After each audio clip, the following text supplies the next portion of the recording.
Gak kerasa ya, kita udah ada di akhir tahun 2024 dan bentar lagi kita bakalan masukin perayaan Natal dan juga tahun baru. Gimana nih kabar resolusi tahun baru yang kalian buat di awal tahun? Apakah resolusinya ada yang udah tercapai? Atau mungkin tahun ini sama aja sama tahun kemarin? Yang udah tercapai, selamat buat kalian, dan yang belum tercapai, tenang aja. Pokoknya selama kita masih bernafas, kesempatan itu pasti bakalan selalu terbuka. Yang penting kita terus berdoa dan rajin berusaha ya. Nah, ngomongin soal akhir tahun, buat kalian yang udah lama ngikutin channel ini pasti udah tahu kalau tiap akhir tahun aku tuh bakalan bahas tentang hal-hal yang berhubungan sama Christmas and New Year. Dan kali ini kita bakalan bahas tentang monster-monster yang ada di dalam mitologi dan folklore yang mereka itu munculnya cuma pas di akhir tahun atau pas sebelum Natal. So, kalau kalian penasaran, nonton videonya sampai habis.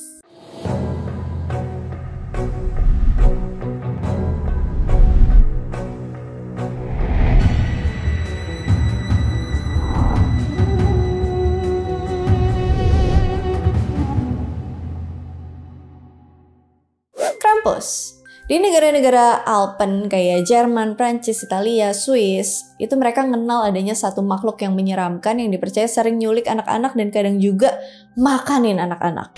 Makhluk ini dikenal dengan nama Krampus. Krampus ini sering digambarin sebagai makhluk yang wajahnya tuh menyeramkan, bulunya hitam atau coklat, punya dua tanduk yang mirip tanduk kambing, punya taring dan juga lidah yang panjang. Dan sering bawa ranting pohon kecil yang dipakai buat mukul anak-anak yang nakal.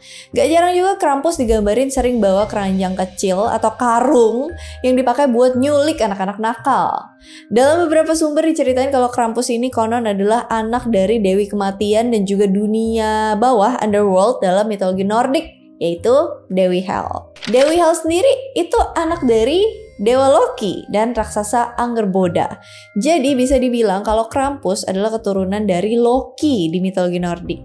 Nah, Krampus ini awalnya muncul dari folklore atau cerita rakyat masyarakat Jerman pas mereka masih menganut kepercayaan lokal, paganisme, sebelum agama Kristen menyebar di sana. Nama Krampus sendiri berasal dari bahasa Jerman yaitu Krampen yang artinya cakar. Di zaman dulu, masyarakat yang tinggal di sekitar pegunungan Alpen tuh percaya kalau Krampus bakalan keluar di musim dingin yang dimulai di sekitar akhir bulan November atau awal bulan Desember. Makanya pada waktu itu masyarakat di sana ngadain semacam festival yang disebut sebagai Krampusnacht yang dalam bahasa Jerman artinya itu malam Krampus.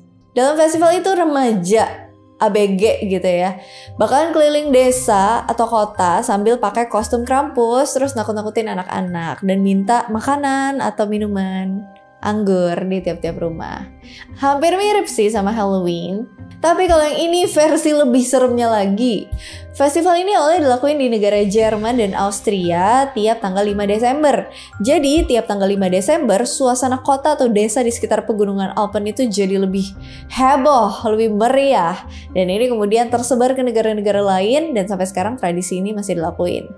Nah, pas Kristen nyebar luas di Eropa, festival Krampus ini sempat dilarang di sekitar abad ke-12 karena dianggap menyerupai iblis. Tapi lama-kelamaan Krampus kemudian diadopsi ke dalam tradisi Kristen dan menjadi teman dari tokoh Saint Nicholas.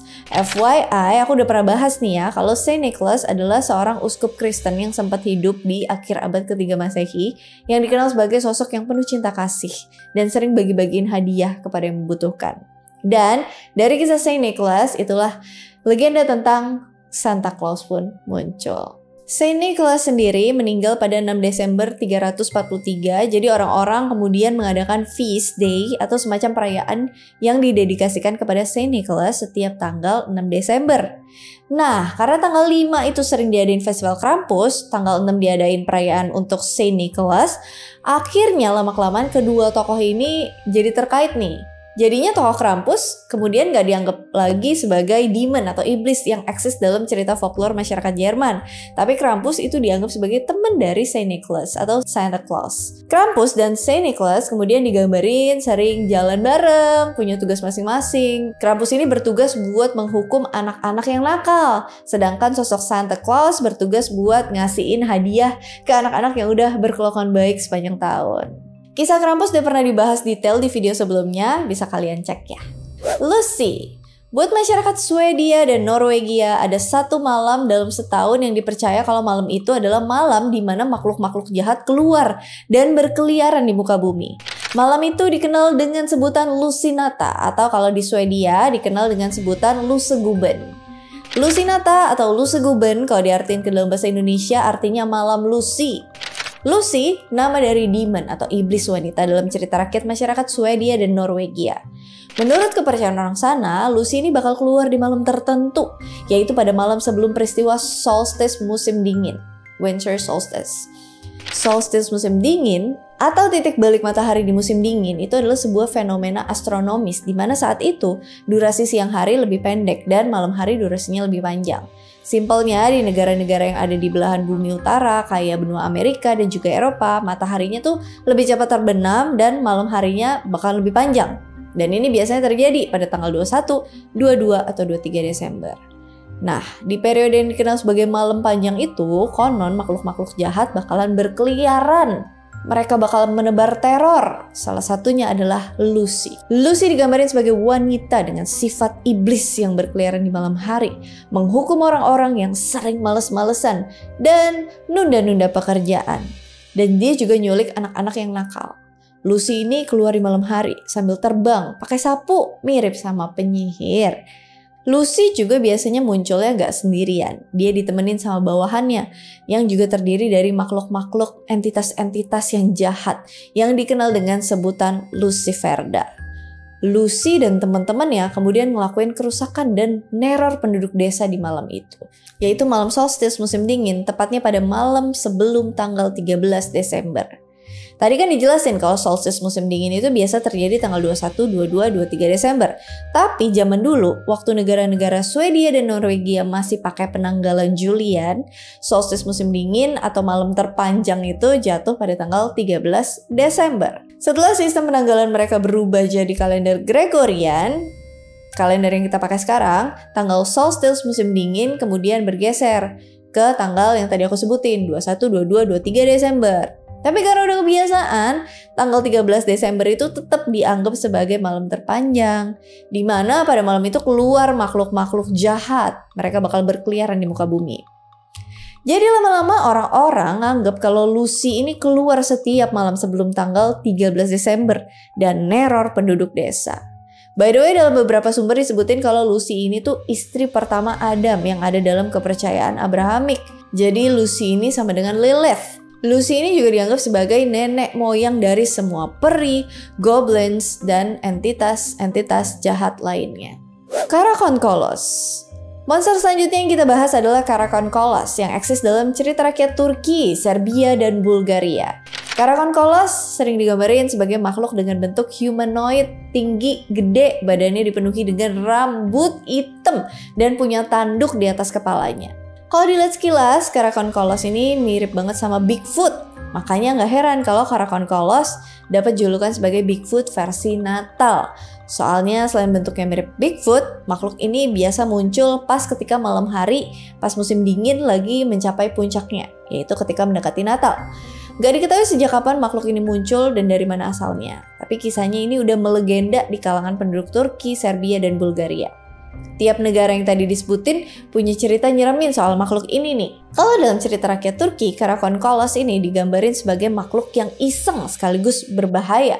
Karakonkolos versi Turki sering diceritain muncul di malam-malam bersalju yang dingin, bersembunyi di sudut-sudut tempat yang gelap sambil nunggu manusia yang lewat. Kalau ada manusia yang lewat, Karakonkolos bakalan tiba-tiba muncul di hadapan manusia ini sambil ngasih pertanyaan-pertanyaan.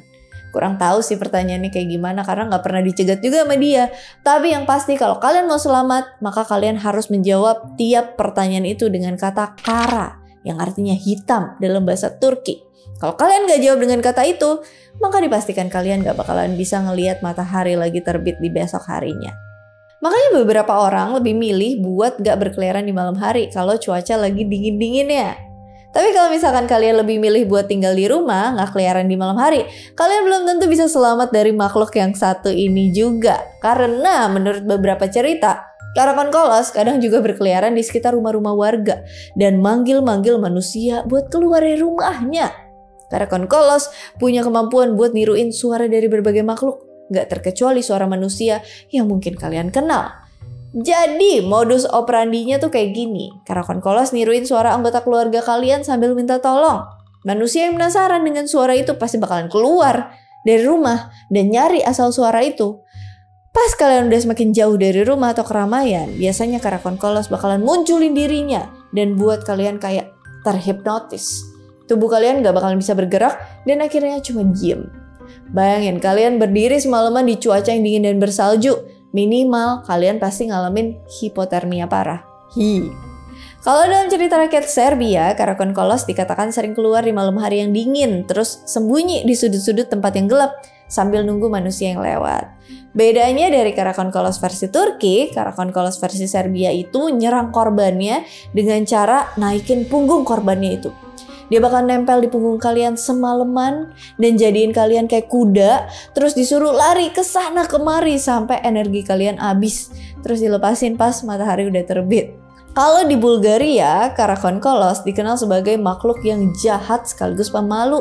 Makanya kalau kalian ketemu Karakon Kolos versi Bulgaria, kalian bisa selamat cuman dengan natap matanya dalam-dalam. Itu pun kalau kalian berani.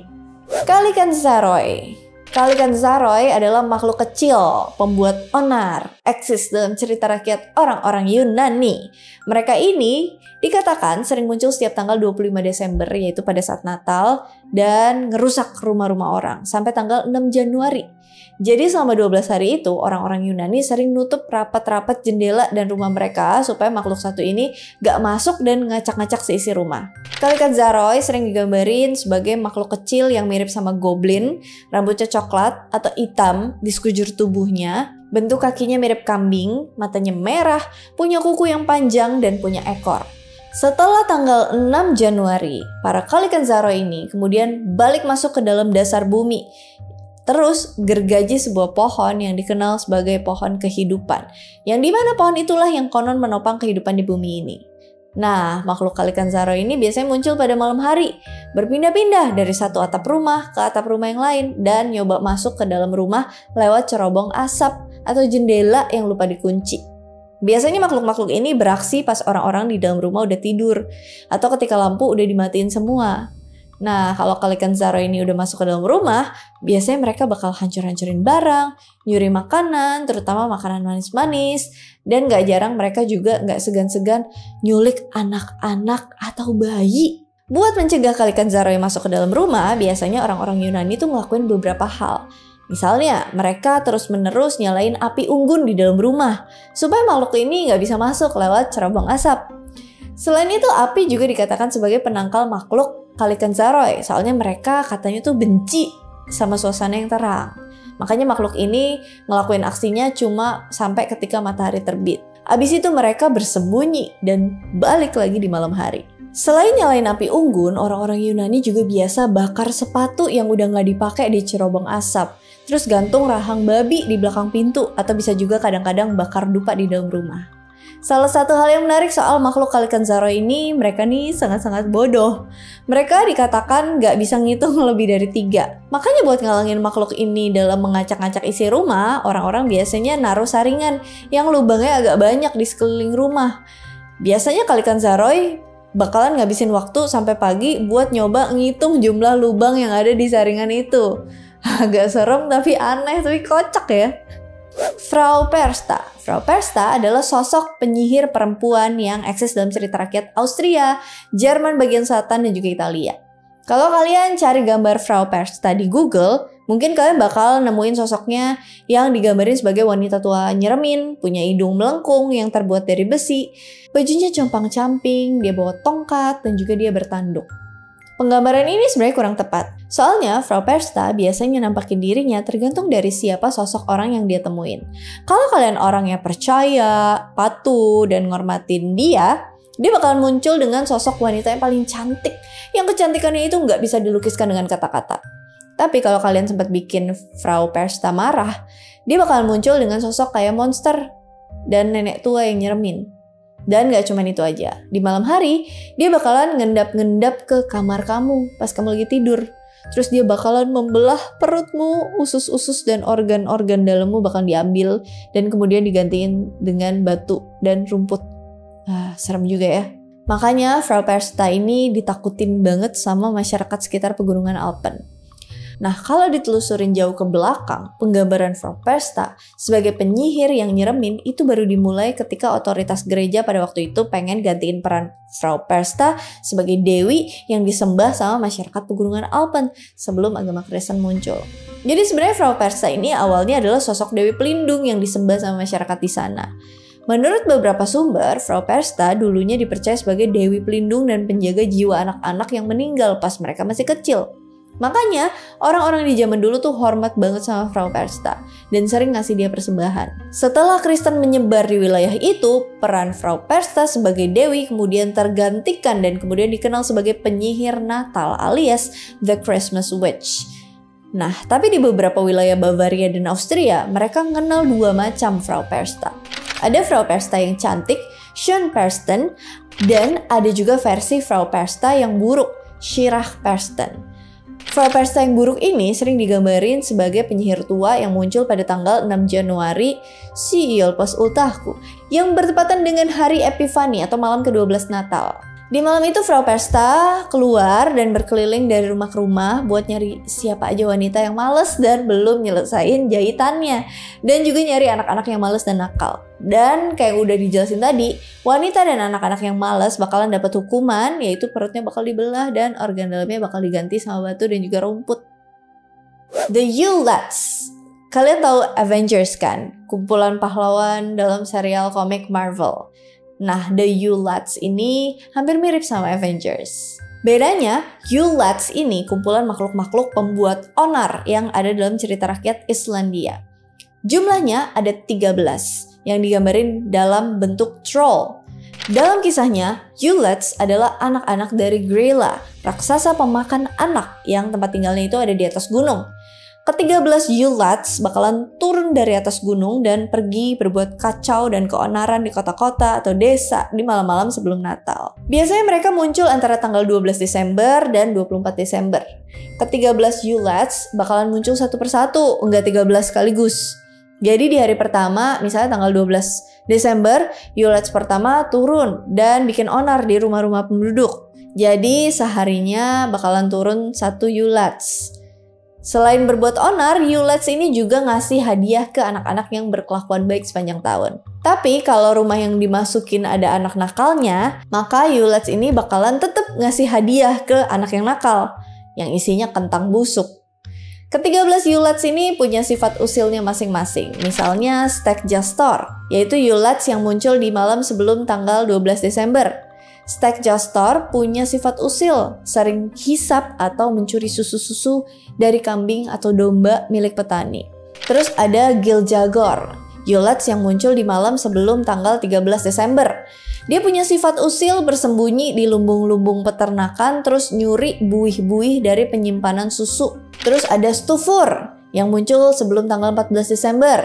Dia punya sifat usil, sering nyuri alat panggangan dan makan sisa makanan yang ada di panggangan itu. Dan begitulah seterusnya kejadian di tiap malam menjelang Natal. Para Yule-Lads ini sering berbuat onar dengan nyuri dan ngelakuin hal-hal sepele, tapi cukup buat bikin satu rumah jadi kesal. Jólakötturinn atau kucing Natal. Masih dalam cerita rakyat Islandia, makhluk yang satu ini seekor kucing raksasa yang gak segan-segan makanin anak-anak yang gak punya baju baru di hari Natal. Kucing ini masih satu universe sama Yule-Lads yang udah diceritain tadi. Jadi Jólakötturinn ini dikisahin sebagai kucing peliharaan Grela, tokoh raksasa yang tadi aku bilang, yang sering makan anak-anak dan dijadiin sup dalam cerita rakyat Islandia. Kucing ini digambarin sebagai kucing hitam raksasa yang hampir segede rumah, punya cakar tajam, pokoknya ciri-cirinya kayak kucing pada umumnya, kayak kucing biasa, bedanya ukurannya aja, size-nya yang gede. Sebelum nyerang korbannya, kucing raksasa ini biasanya ngeong-ngeong terlebih dahulu di sekitar rumah si korban. Jadi kalau kalian dengar suara kucing ngeong di malam hari saat salju, maka bisa dipastikan gak lama lagi kalian bakalan jadi penghuni perut si kucing raksasa itu. Di balik kisahnya yang menyeramkan ini, alasan kenapa Jólakötturinn bisa muncul dan berkembang dalam cerita rakyat Islandia itu ada hubungannya dengan kondisi peternak Islandia yang dulu sangat miskin. Jadi pada waktu itu, pekerja peternakan tuh harus meningkatkan produksi kain wol sebelum Natal. Supaya pekerja ini nggak males-malesan, akhirnya muncullah urban legend yang dimana seekor kucing raksasa bakalan muncul dan makanin baju anak-anak yang nggak punya baju baru di hari Natal.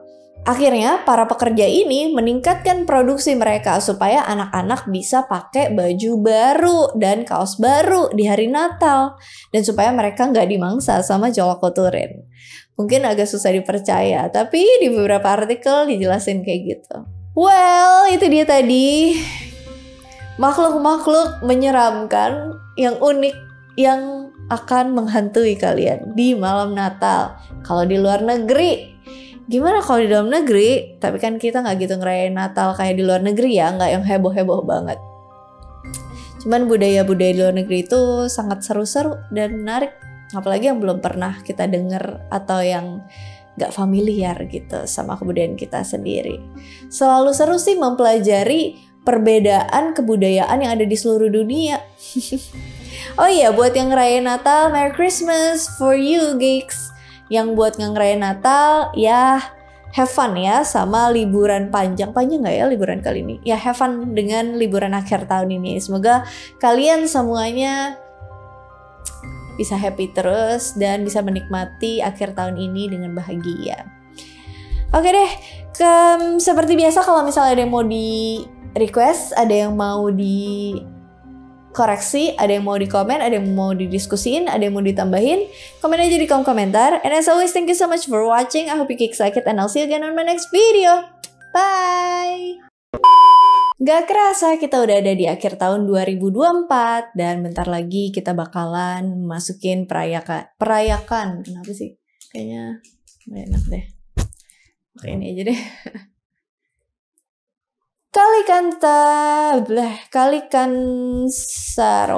Kalikan Zaroy sering digambarin. Abis itu mereka Frau Persta. Soalnya Frau Persta biasanya nampakin dirinya tergantung dari siapa sosok orang yang dia tembel. Maka Yulets ini bakalan ngasih anak